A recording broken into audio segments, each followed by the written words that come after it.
Channel থেকে সবাইকে স্বাগতম। তো আজকে দেখাবো যে এইচপিভি ভ্যাকসিনের টিকা রেজিস্ট্রেশন কিভাবে করবেন। তো পুরো ভিডিও দেখার জন্য আমন্ত্রণ রইল, পুরো ভিডিও দেখবেন, নাহলে বুঝতে পারবেন না। তো প্রথমে কি করতে হবে, আপনাকে একটা প্রতিষ্ঠানের টর্ড লিস্ট তৈরি করে নিতে হবে।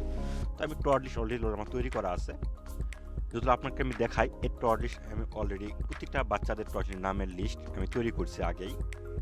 তৈরি করে নেওয়ার পর অথবা আপনি একটা কাজ করতে পারেন যে প্রতিষ্ঠান অবশ্যই রাষ্ট্রীয় বোর্ড বা যে কোনো বোর্ডের রেজিস্ট্রেশনের জন্য টর্ড লিস্ট তৈরি করেছেন, সেই লিস্ট থেকেও আপনি কালেকশন করতে পারেন। এটা সহজ উপায়। তো সেক্ষেত্রে রেজিস্ট্রেশনের ক্ষেত্রে আমি এখানে দেখতেছেন যে আমি ইএফস ব্যবহার করেছি, অর্থাৎ রাষ্ট্রীয় বোর্ডের আমি অধীনে আমি ইএফসের কাগজ ব্যবহার করেছি। আমি এখান থেকে কালেকশন করে নিচ্ছি। তো প্রথমে দেখতেন যে আমাদের ডান সাইডে যে ফর্মটা দেখতেছি, সেখানে আমি জন্ম তারিখটা দিচ্ছি। এই সরাসরি আপনি এই ওয়েবসাইটে যাবেন, আমি ওয়েবসাইট লিঙ্ক ডিসক্রিপশন বক্সে দেওয়া থাকবে। তারপর মাস দিলাম, তারপর এই যে দেখতেছেন যে নিবন্ধন নাম্বারটা দিলাম। তারপর দেখা গেছে যে এখানে নারী, তারপর হুবহুব যে ক্যাপচার কোডটা, সেই ক্যাপচার কোডটা আপনার বহন করতে হবে, দিতে হবে, এখানে টাইপিং করতে হবে। তারপর আর আরেকটা আপনি জন্ম নিবন্ধনও করতে পারেন, জন্ম নিবন্ধনটা হাতে নেবেন, হাতিলেও করতে পারেন। তারপর পুরো নাম শো করবে, সবকিছু শো করবে এখানে আপনার, অর্থাৎ এই বাচ্চার। তারপর আপনার ব্যক্তিগত একটা ফোন নাম্বার দেবেন, যে ফোন নাম্বারটা আপনার সঙ্গে থাকবে, ওটিপি কোড যাবে, সেই ওটিপি কোডটা আপনাকে এখানে টাইপ করতে হবে। তো যেখানে যে বাচ্চার ঠিকানা লিখতে হবে, এখানে ঠিকানা দিলেন, আমি ঠিকানা দিচ্ছি।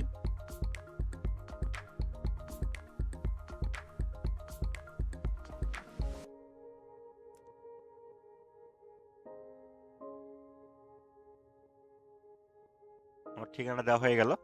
তারপর ওটিপি কোড চলে আসবে এখানে। তো ওটিপি কোডের জন্য একটু ওয়েট করতে হবে। এখানে আপনার নিবন্ধন হাতে রেখেও করতে পারেন। আপনি যে মনে করেন যে আমি এখানে নিবন্ধন রেখে দিয়ে করবো, হ্যাঁ করতে পারেন, কোনো সমস্যা নাই। কিন্তু সেক্ষেত্রে আপনার মিসিং হতে পারে। কিন্তু আপনি যদি টর্চ লিস্ট ধরে করেন তাহলে কোনো মিসিং হবে না। আর বিশেষ করে যদি 2007 সালে জন্মগ্রহণ হয়, যদি 7 সালে জন্মগ্রহণ হয়, তাহলে সেক্ষেত্রে এই টিকার আওতায় নয়। আগে বলে দিচ্ছি, এখানে 2007 সাল হলে এই টিকার আওতায় আসবে না। 2008 থেকে 2015 ভিতর এই টিকার আওতায় আসবে। তো একটু ওয়েট করতে হচ্ছে এই কারণেই যে আমাদের সকালবেলা হয়তো বা দেখেছি নেটের একটু প্রবলেম, একটু সময় দিয়ে সহযোগিতা করুন। এখানে আপনি যে ওটিপি, যে ফোন নাম্বারটা দিয়েছেন, সেই ফোন নাম্বারটাতে একটা ওটিপি কোড যাবে, একটা মেসেজ যাবে 4 ডিজিটে। সেই 4 ডিজিটের কোড এখানে টাইপিং করতে হবে। আমার অলরেডি আইসে, আমি সাবমিট দিলাম।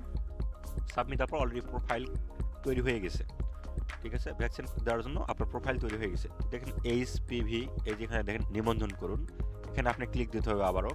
দেওয়ার পর দেখছেন যে শিক্ষা প্রতিষ্ঠান থেকে নিবন্ধন, অবশ্যই শিক্ষা প্রতিষ্ঠান থেকে। তারপর শিক্ষা প্রতিষ্ঠানের যে ঠিকানাটা, সেই ঠিকানাটা আপনাকে এখানে দিতে হবে। তো আমি সেই শিক্ষা প্রতিষ্ঠানের ঠিকানা দিলাম। তারপর দেখতেছেন যে এখানে আমার শিক্ষা প্রতিষ্ঠানের নাম ভাসে উঠবে, আমি নামটা দিচ্ছি। তারপর এই বাচ্চারা কোন ক্লাসে অধ্যয়নিত দিয়ে সাবমিট দিলাম, ষষ্ঠ। তারপর এখানে সাবমিট দেবো। সাবমিট দেওয়ার পর অলরেডি প্রোফাইলটা চেঞ্জ হয়ে যাবে এবং পুরো প্রোফাইলটা এডিট হয়ে গেল। তারপর আপনি এই পিডিএফ ফাইলটা, এই ভ্যাকসিন কার্ডটা ডাউনলোড করে নেবেন। ডাউনলোড করার পর ঠিক আপনাদের মাঝে দেখছেন এরকম একটা কার্ড পাবেন, সেই কার্ডটা প্রিন্ট আউট করে আপনার কাছে রাখবেন। যেদিন টিকা দিবে সেই টিকার